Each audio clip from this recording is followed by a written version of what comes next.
Gunsmoke, brought to you by Chesterfield, America's most popular two-way cigarette. What a pair. Chesterfield King Size at the new low price.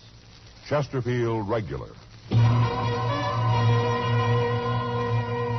Around Dodge City and in the territory on West, there's just one way to handle the killers and the spoilers, and that's with a U.S. Marshal and the smell of Gunsmoke.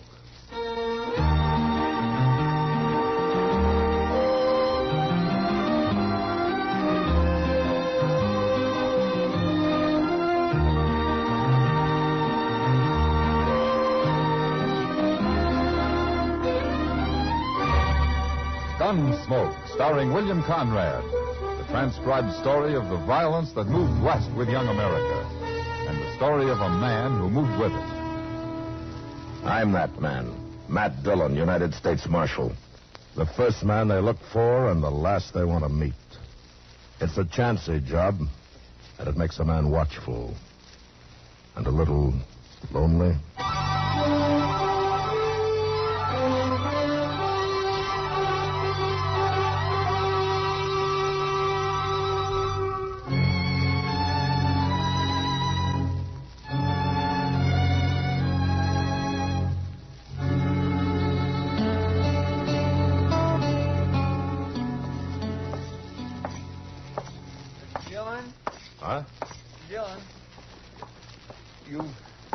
To the depot? Oh, no, I'm not, Chester. I'm looking for a cup of coffee.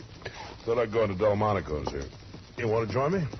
Well, sure, I'd like to, but maybe I better go on down to the depot. Oh, what for?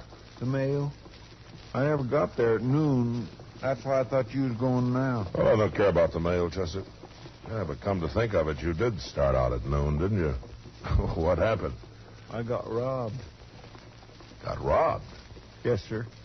Over at the Alfraganza. Oh, you've been gambling all afternoon, huh?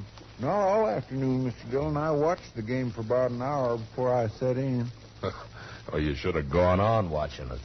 Oh, yes, you're right. Absolutely right. Cost me my last $10. But I thought sure I'd win this time. Oh, why? Because it was my last $10 for the month. I had to. Well, that's about as good a reason for winning as any, I guess. Yes, sir. You know, there's just too much month for my pay, Mr. Dillon. Anyway, I might have won if I hadn't got cheated. Oh, it's a crooked game? The fellow dealing was crooked, and I know he was. But I sure didn't want to start no argument with him. No, sir, not him. Well, why? Who was he? I don't know. Some stranger. Calls himself Sam Kircher. What? Sam Kircher. You know him? Oh, but I've heard of him. Who is he?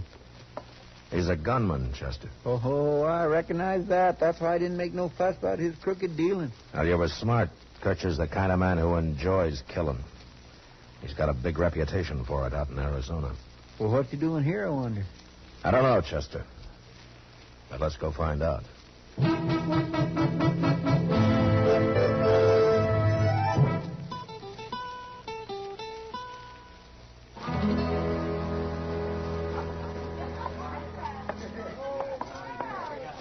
That's him, Mr. Dillon. Just getting up from the table over there. I guess the game's finished. Funny you'd tell you his name, Chester. A man like that usually doesn't talk so much. No, sir, but I didn't think nothing about it at the time. He's coming over here at the bar, Mr. Dillon. Yeah. Glass of whiskey, bartender. Hello, Kircher. Where you been, Dillon? What? Took you long enough to get here. It's been a half hour since I cheated your friend here out of his money. Cheated me? You see? I told you he did. But how do you know I was a friend of Mr. Dillon? I asked. Smart of me, wasn't it? What'd you ask for? What difference it make? Never mind, Chester. What are you doing in Dodge, Kircher? I got tired of Arizona. Why? Nobody left worth bothering about there. You mean there's nobody left worth your killing, is that it? Man can get rusty facing down bums and greenhorns, Dillon. What's the matter with Tombstone? Wyatt Earp wrote me it's a lively town these days. Oh, too many of them Earps. And they got Dark Halliday with them, too. Man, be a fool to ride into that camp. Oh, you draw a line somewhere, don't you? One man at a time is good enough for me, Dillon. I ain't greedy. Now, you're kind of greedy about money. What do you mean? You admitted cheating Chester out of his $10. I had a reason for that, Dillon. Now, did you? Yeah. He was hanging around watching the game, and I found out who he was. So when he sat down, I took him. I can deal faster than that. I wanted him to know and run tell you about it.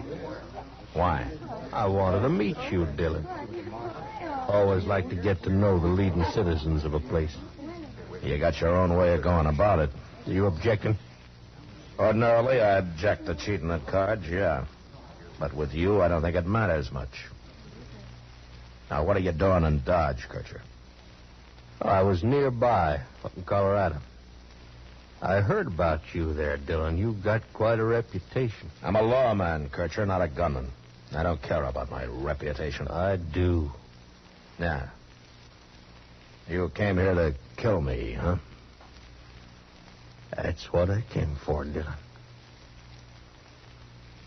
Kircher, I'm going to tell you something. What?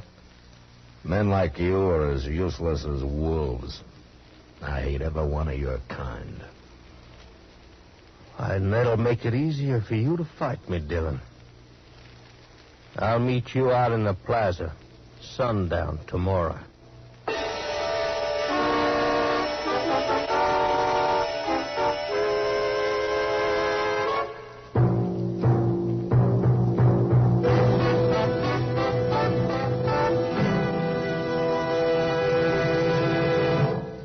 What a pair. What a buy. We're talking about king-size Chesterfield at the new low price. And Chesterfield Regular. They're the quality twins. The best cigarette ever made. Either way you like them, you get the same highest quality, same low nicotine, the same wonderful taste and mildness. A refreshing smoke every time. So change to Chesterfield, America's most popular two-way cigarette. Buy a carton today. You get highest quality with king-size Chesterfield at the new low price. You get highest quality with Chesterfield Regular. What a pair they are. They satisfy millions. They're best for you.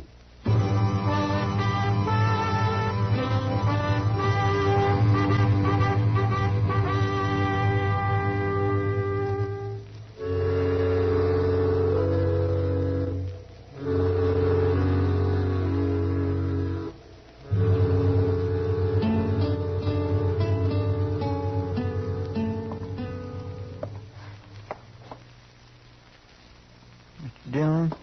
Huh? I've been thinking about sundown all day long. I feel terrible about this. Oh, why? It isn't your trouble. That's right, I know, but if I hadn't sat in that game yesterday, things might be different. Sam Kircher have found me soon enough. That's what he said he came here for. I heard him. But I still feel guilty.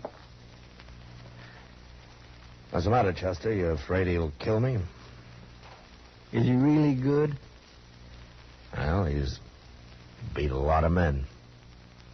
You're going to fight him, ain't you? Yeah, that's the worst part of this job, Chester, having men like Sam Kircher come around looking for another notch on his gun. There's nothing I can do about it. Well, you don't have to fight him, Mr. Dillon. No, I don't. I could avoid it. How? Run away. Oh.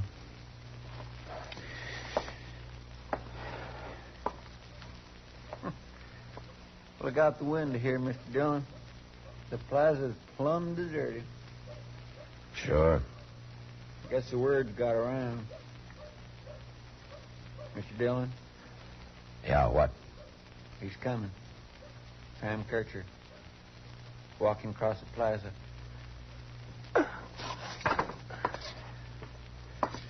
Well, it must be sundown. Yes, sir, it is.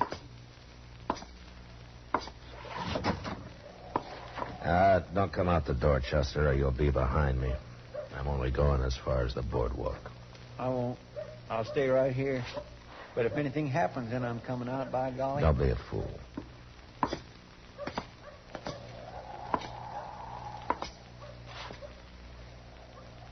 Come on out in the street, Dillon. What you standing there for? What's the matter with you? You scared?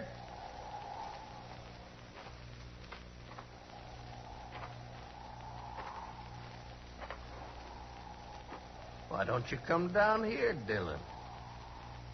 There's a lot of people hid out watching us. Been a long time since a marshal was killed in Dodge.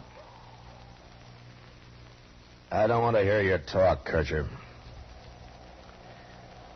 Let's get this over with.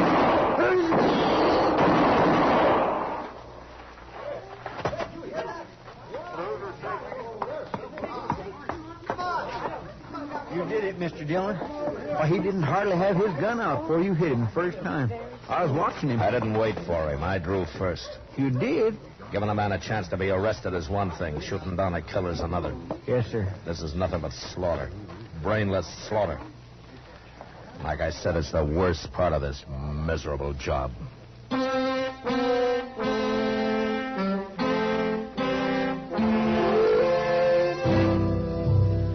I guess it helped, ridding the country of a man like Sam Kircher. Shooting him down, killing him. But the trouble was that it made you feel like a part of his own senselessness when you did it. And everybody congratulating you afterwards and looking up to you. It didn't help any. That's one thing that got men like Kircher started off wrong in the first place. All the talk, all the admiration for gunfighters. Like with a kid I met at the Texas Trail one night a couple of months later. He was sitting with Kitty when I came in. Evening, Matt. Son. Oh, thanks, Kitty. This is Marshal Dillon, Pete. I know. I've seen him. Pete, huh? Well, I never saw you around before, Pete. He rode in yesterday, Matt. His first time. Good thing, too. He's only 16. Yeah, that's young, especially for a town like Dodge. Where you from, Pete? On west of here. Oh, cowboy? I was. That's what I've been arguing with him about, Matt. He says he's through being a cowboy. Oh, is that so? Why? I got other things to do. Like what? I'm going to buy me a gun, Marshal. A gun? Sure. And I'm going to learn to use it, too. A man's no good without a gun. Oh? Pete, you start carrying a gun and you get handy with it and you'll grow up to be a U.S. Marshal or something. Oh, Kitty. I mean it. I never saw a man start using a gun yet that he didn't have to go on using it the rest of his life. However long that is. Tell me something, Pete. What, gave you this idea? What's wrong with it? Everybody carries a gun. Of course, everybody can't use them real good, but I'll learn. I'll get good. Good as you are, Marshal. Oh? Sure. Maybe even better. Who knows? That's what I mean. It all leads to nothing but getting killed. Who cares how good you are with a gun? There's always somebody better. She's right, Pete. Why don't you forget about this and go find yourself a job out in the country somewhere and go to work, huh? I'm going to have to, Marshal. I'm plumb broke right now. Oh, good. That's fine. You know anybody around here? Nope. Well, look, I'll tell you. Emmett Bowers is due in town tomorrow. He runs a big outfit, and he can always use an extra hand. You meet me in the lobby of the Dodge House tomorrow morning, and, well, we'll have a talk with him. Okay. I better be going now. I got to find me a place to sleep. Oh, Pete. Here's $1. You can pay me back later. No. No, I couldn't take it. No, thanks. Good night. Good night, Kitty. So long, Pete. Good night. He's got a lot of pride, that kid. Yeah. But it's mostly the wrong kind. Maybe. Well, he'll probably forget about this gunfighting business once he's back out in the country where he belongs. Well, I hope so. There are enough gunmen around already. Oh, Pete's all right. Don't worry about him. No, I won't, Kitty. Unless he comes back someday.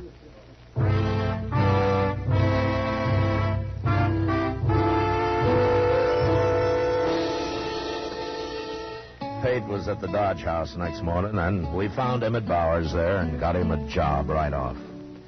They rode out of town together that evening, and I watched them go, hoping that a lot of hard work would give Pate something to think about besides becoming a gunfighter. Anyway, I'd done what I could, and I forgot about it. Till a couple of months later, when I happened to go into Jonas General Store.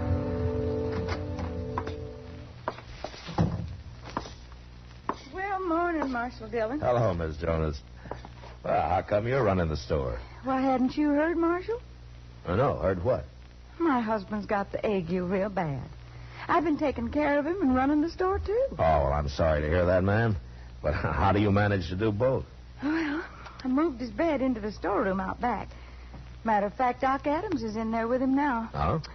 Oh, that poor man, Marshal. He's had chills one day and fever the next for nigh on to a week. Well, Doc will fix him up. Doc can cure almost anything. I can cure anything but a liar, Mac. What? Oh, hello, Doc. I didn't know you were listening. I was listening and I heard what you said. And it was a long way from what you told me the other day. Why, what do you mean, Doc? Mrs. Jonas, he told me the only thing croakers were good for was performing autopsies and signing death certificates. That's exactly what he said. Death certificate? Now, don't let him scare you, ma'am. Nobody ever died of ague yet, doctor or no doctor. Oh, Matt, why aren't you out patrolling Front Street or keeping the peace somewhere like you're paid to do? Man can't work all the time, Doc. Oh, he can. Yes, well, I'll just remember that the next time you come hounding me out of bed in the middle of the night to patch up some bad man that you've just torn apart. When you're through here, I'll buy you a glass of beer, Doc. It's awful hot today. Yeah, I don't mind the heat. I'll take you up on it, though.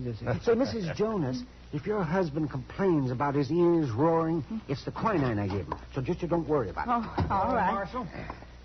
Well, hello, Pate. How are you? I'm okay. Oh, Pate, you know Miss Jonas here? Ma'am? Hello, Pate. And Doc Adams. Howdy do. Doc? Pate's been riding for Emmett Bowers the last couple of months. Oh, that's fine. Emmett's a good boss, I've always heard. He's all right. They treating you okay out there? It's like any other job punching cows, Marshal. Short grub and long hours. Yeah, sure. Oh, what you doing in town? Did you come in with Emmett? No. I come in alone. Oh? You, didn't quit, did you? I quit. I drew my time last night. Yeah, I was afraid so. Ma'am? Mm-hmm. I want me a 6-gun and a holster and a belt. And all the ammunition the rest of my money will buy. Well, now, son, ain't you a little young to be carrying a gun? I'm 16. And if I'm old enough to do a man's work, I guess I'm old enough to live like a man. Live like a man? You mean die like one, don't you, young fella? I ain't afraid to die. I don't know. I've dug bullets out of all kinds of men, young and old.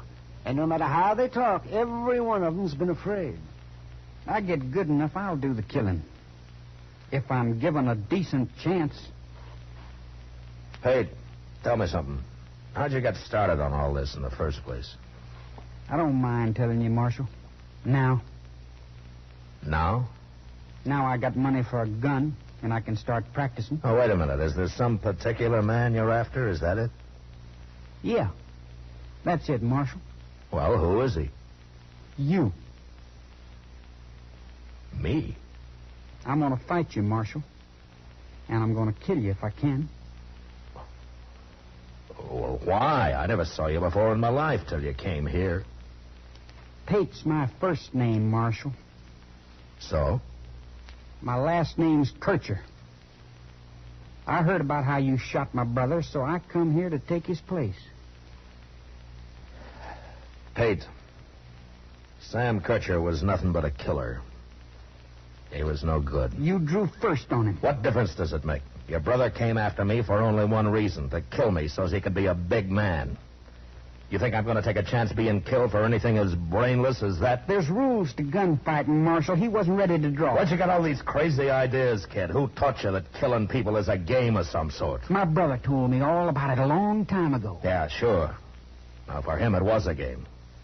That's what was wrong with him. He'd have beat you if he'd have been ready. Pate, do you wait for a mad dog to bite you before you try to stop him? And your brother was ready. He rode into Dodge ready. Well, I'll be ready for you.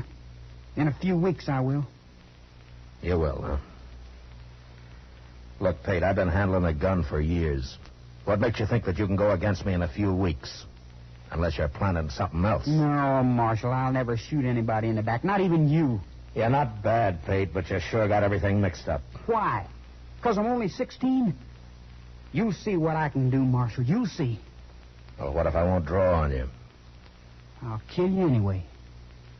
Like you say, what difference does it make? All right. If you're going to act like your brother, I'll treat you like your brother. And when you come gunning for me, I'll shoot you down as fast as I did him. So go ahead and practice. Practice all you like. But when you face me, I'll have 3 bullets in you before you clear your holster. I don't care how old you are.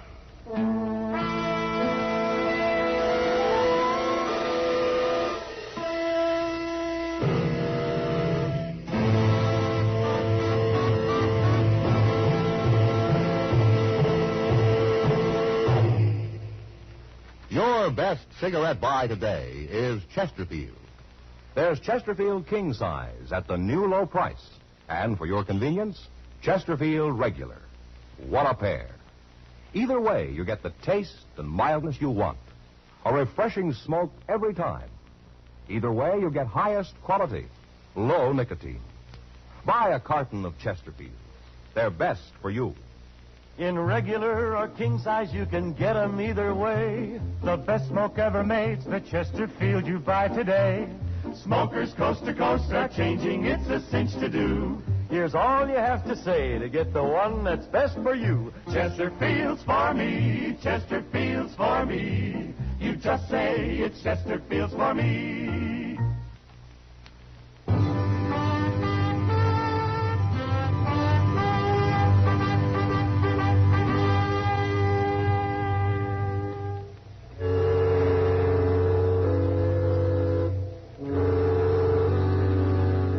If I thought getting mad would scare some sense into Pate Kircher, I was wrong. He went ahead and bought his 6-gun.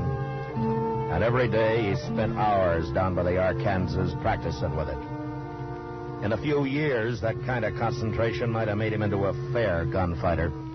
But as it turned out, he didn't get a few years. He didn't get more than about 10 days.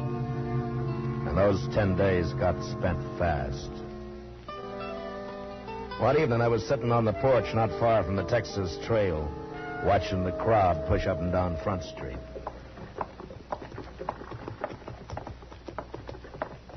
Oh, hello, Marshal. Hello, John.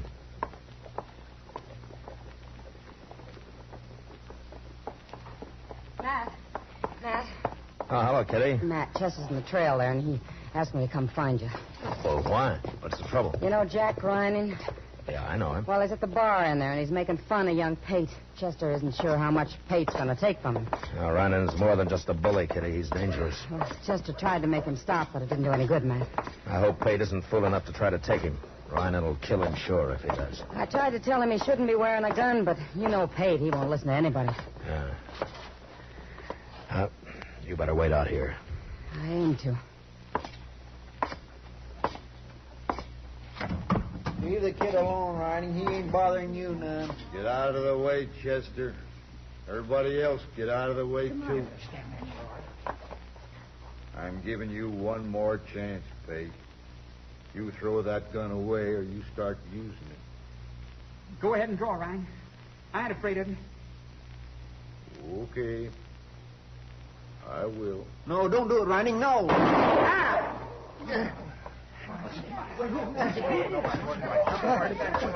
All right, shut up, everybody. My hand. Shut up. You busted my hand, Marshal. What'd you do that for? This ain't your fight. It's like shooting a man in the back. You ruined my hand. You were about to murder this boy, Ryan, and I should have shot you in the head. Now go on over to Doc's if your hand bothers you. It bothers me. It smashed. Good. I wonder how many lives that's going to save. Now go on. Get out of here. I'm going. You ruined me. That's what you've done. We'll see about this. Oh, he'd have killed him, sure, Mr. Dillon. Pate never even got his gun out. Yeah, that's true. I didn't.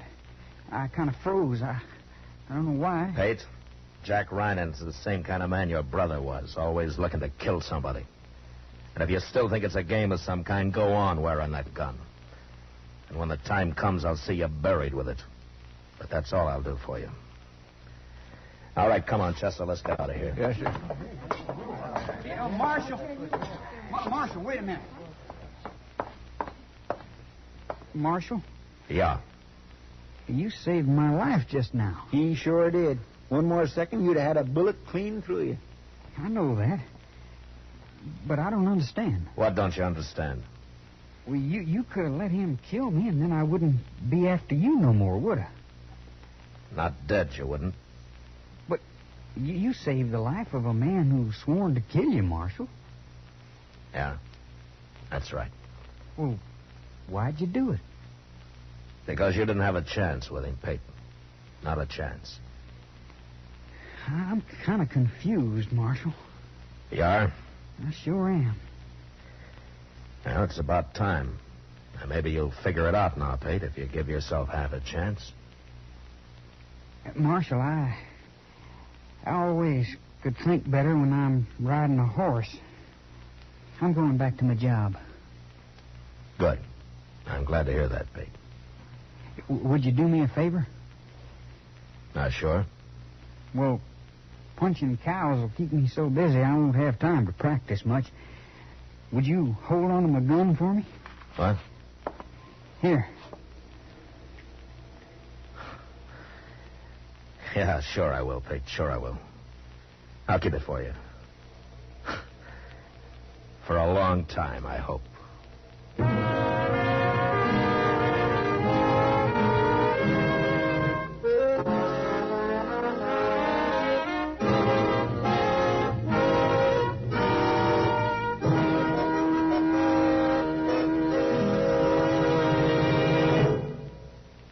L&M goes king size. Yes, L&M goes king size. Now, L&M is king size as well as regular. Both have the same low price. Both have the miracle tip for the effective filtration you need. Yes, it's the filter that counts. And L&M has the best. You get much more flavor, much less nicotine, a light and mild smoke. Yes, this is it. L&M filters, just what the doctor ordered. Buy a carton, king size or regular, both at the same low price.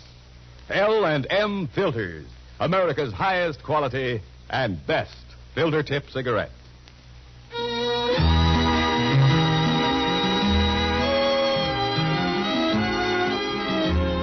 Gunsmoke, produced and directed by Norman MacDonnell, stars William Conrad as Matt Dillon, U.S. Marshal. Tonight's story was specially written for Gunsmoke by John Meston, with music composed and conducted by Rex Corey. Featured in the cast were Sam Edwards, Lawrence Dobkin, Vivi Janis, and John Daner. Parley Baer is Chester, Howard McNear is Doc, and Georgia Ellis is Kitty. Join us again next week as Matt Dillon, U.S. Marshal, fights to bring law and order out of the wild violence of the West in Gunsmoke.